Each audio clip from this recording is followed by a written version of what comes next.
Okay, so today I'm going to show you how to reduce belly fat in a healthy, sustainable way.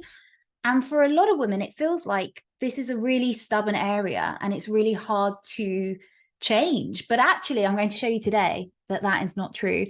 And there are some really easy ways to be able to reduce fat around the stomach area. And for women that are struggling with PCOS, insulin resistance, if you're in the perimenopause, if you've got high exposure to stress, that all correlates to where your body distributes weight. So today I want to show you some really easy, simple steps to be able to actually change visually the way your body looks in a healthy, sustainable way. We want to focus on creating that tone defined shape and not having to starve ourselves or sell our soul to exercise to get there. And trust me, you absolutely don't need to do that. And I'm going to show you why that would actually be a really bad thing to do to be able to lose weight around your stomach area.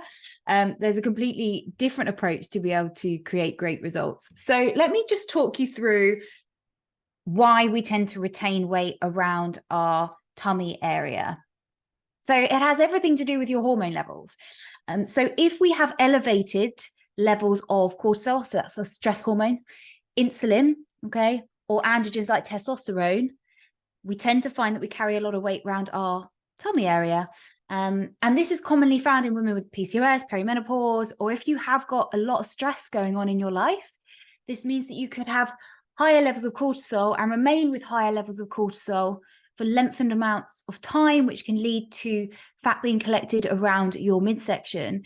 And the same with PCOS. We can overproduce insulin. We become insulin resistant.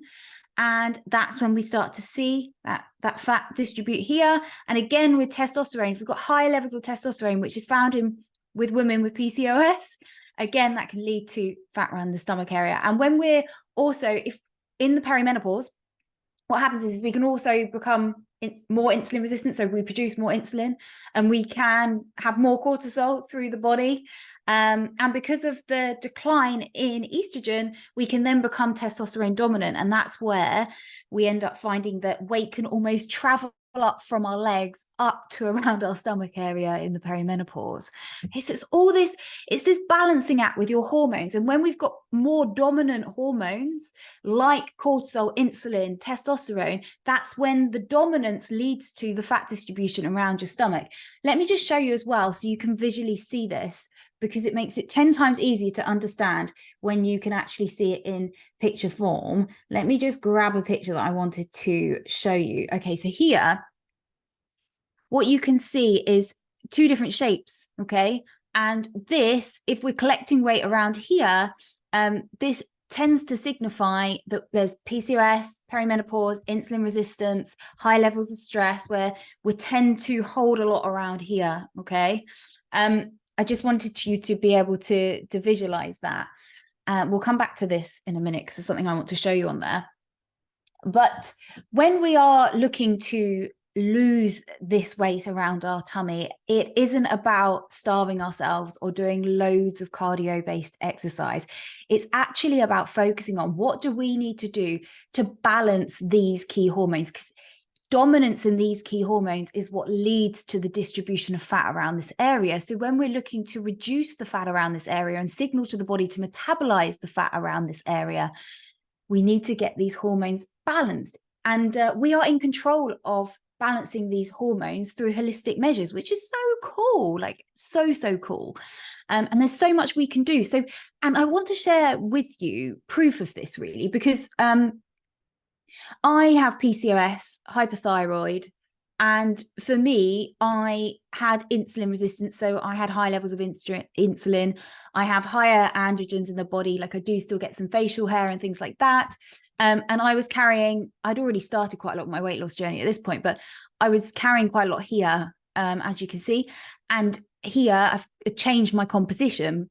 And the same here, actually, Simone, so she's perimenopausal. Again, she's carrying more of her weight around her midsection. And here, she's completely transformed this area. And there's been no sort of magic pill, but what there has been is programming that actually supports me and her to have balanced levels of these key hormones, okay? So let's talk about how do we balance cortisol levels, insulin levels, and testosterone. Now, cortisol is a really important hormone. And if you're listening to this and you're not in the perimenopause, you haven't got PCOS and you haven't got insulin resistance, but you have got a lot of stress in your life, this is the key area that we want to look at. If you have PCOS, perimenopause, insulin resistance, you definitely want to be looking at this, because women in perimenopause or women with PCOS have been found to have higher levels of stress hormones in the body anyway. Right? So balancing this stress hormone is really important. How do we balance stress hormone? Sleep is right at the top, okay? So sleep quality, not necessarily length, but sleep quality helps to balance cortisol levels, and almost reset your body every 24 hours and reset those cortisol levels. Next up is exercise to balance cortisol levels. Now, the thing with cortisol and exercise is it's all to do with the types of exercise you're doing and the intensity of the exercise. Now, we found that there can be women that are doing loads of exercise and they actually have really high levels of cortisol. Or we can have women that are doing no exercise at all and they have really high levels of cortisol, because the sweet spot here is the body produces cortisol, and exercise is a great way to be able to bring your body back into balance after your body's released cortisol. But if you're doing too much exercise, your body just continues to make more and more cortisol. So what we want to do is have a sweet spot of doing some exercise, but not loads of exercise, because loads of exercise can actually cause more stress on the body, more cortisol. But some exercise is really beneficial for helping your cortisol balance and regulate. It's that key thing of balance all the time, okay? So some exercise, not loads of exercise, okay? So you don't need to be selling your soul to doing loads of exercise, because trust me, it will be too much and it won't work. It will make it more difficult.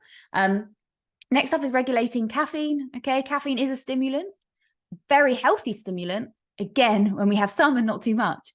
So if you're finding yourself having a lot of caffeine, pulling that back gradually, make sure you do it gradually, because you can suffer from quite negative symptoms if you just go full withdrawal. That's my opinion on it. So just make sure you do that gradually.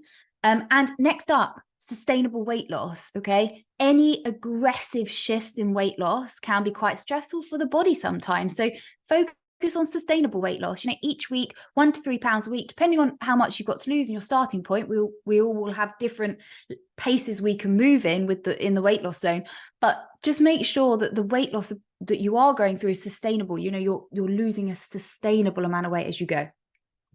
Now, insulin is a really great one to focus in on, and will make a huge difference to your energy levels, not just where your body holds fat, but also your energy and your mood and how excited and energetic you are to exercise and do things like that. And I didn't really realize how much of an impact insulin had on my personality, but it absolutely does. So balancing insulin is, not only will it help you to lose this tummy fat, but it will also help you to feel better in yourself. So what I like to do is focus on a 70% to 30% split of low GI carbohydrates and high GI carbohydrates, because there's some high GI carbs I absolutely love. And I don't do restrictive eating. Inclusive eating is absolutely deep in my heart. So it's about being able to still have some of the foods that you love, but having a healthier balance with the carbohydrates that you are consuming are more on the low glycemic index scale. And what this will mean is it will prevent your body from having huge blood sugar spikes, okay, which helps to just regulate your insulin out. So focus on more low GI. Next up, when you are consuming foods, focusing on making sure that there's a protein, fat, and carbohydrate. So making sure that all 3 food groups are sat on your plate when you're eating, because it will affect how your body metabolizes the food, and it will affect the level of blood sugar spike that your body goes through when you're consuming food. So trying to focus, when you're looking at what you're eating, focus on all 3 food groups. Next up is, I love this one. It makes such a massive difference.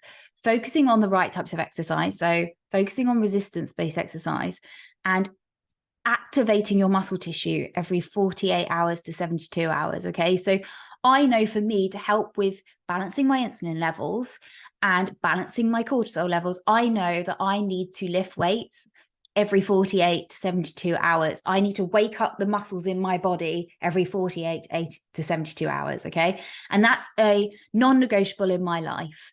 And that helps me to sustain Emily B, who I am today, 70, 80 pounds lighter. it really is a really fundamental part of how I can sustain it.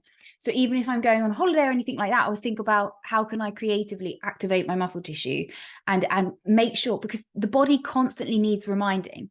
Let me explain this in a bit more detail. So your body, your muscle on your frame, every time you activate your muscles, okay, it will remind your body to retain the muscle on your frame that you already have and to metabolize the subcutaneous fat that sits on top of your muscles. So that means that when your body's like, I need energy to burn, it doesn't go for your muscle, it goes for your fat, okay? And it will go for the fat sat around your tummy. And actually, no one ever talks about this, but did you know that the fat, the subcutaneous fat that sits around your stomach area is actually the easiest fat for your body to metabolize? Because your body doesn't actually want to store fat here because it's sat on top of your vital organs. So when we're actually going through the weight loss journey properly and we're following the right processes in line with what I'm sharing with you today, what we normally see is actually this is the area that changes first. And like, if you look at my clients' transformations, like their stomachs have all changed, like that's a given. So this area is actually quite easy to metabolize fat from because you've got great circulation to this area. It's an easily accessible fuel source, and your body finds it easy to metabolize this fat, rather than, say, fat that sits around your thigh area. We have poorer circulation down to the thighs, which means that this area tends to be one of the last to change. Okay, so actually the tummy area, stomach area is pretty easy to be able to adjust and change. So making sure that you're exercising and activating muscle tissue will really help with balancing insulin levels, because it will mean that your body will utilize sugars to restore your muscles, and you will end up burning that subcutaneous fat that sits on top of those muscles, and it will help to regulate your insulin levels. Next up is your androgen, so testosterone levels, reducing alcohol, okay?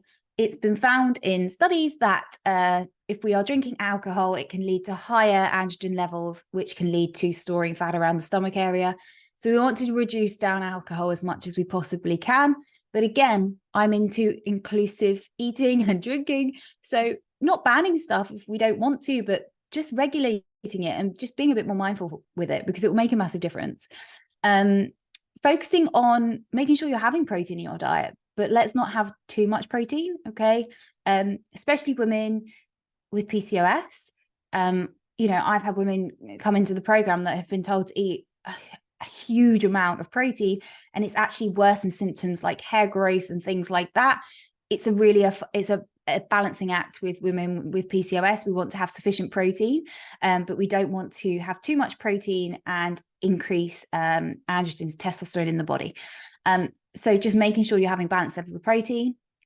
And then limiting exposure to endocrine disruptors. Now, there's certain chemicals out there that can increase testosterone production. So just being mindful, doing a bit of research around what those chemicals are. You can easily find that on Google, but just thinking about reducing the exposure to certain chemicals, which can lead to increasing levels of testosterone production in the body, right? Because we want to make sure that these hormones are all balanced. So just some key pieces here to think about. So quite a few bits and bobs, but they all work, okay? When we bring it all together and accumulate it together, honestly, that's where we start to see amazing changes around the stomach, okay? And like I said, it's normally one of the first areas to be able to change. It's fairly straightforward and easy once your weight loss approach really aligns with balancing these key hormones and works for your unique body. If you've watched this and you're like, I don't know where to start, we can absolutely have a conversation about how my program could help you implement this, of course. This is definitely a great start to be able to start thinking about those changes that you need to make. If you really want to see changes around your stomach area, it's totally possible. But yeah, if you've listened to this and you thought, I need some help with implementing this, then send me a message and I will guide you from there, and we can talk about whether my program could help you. Anyway, I will leave it there. Have an amazing day, and I'll speak to you soon.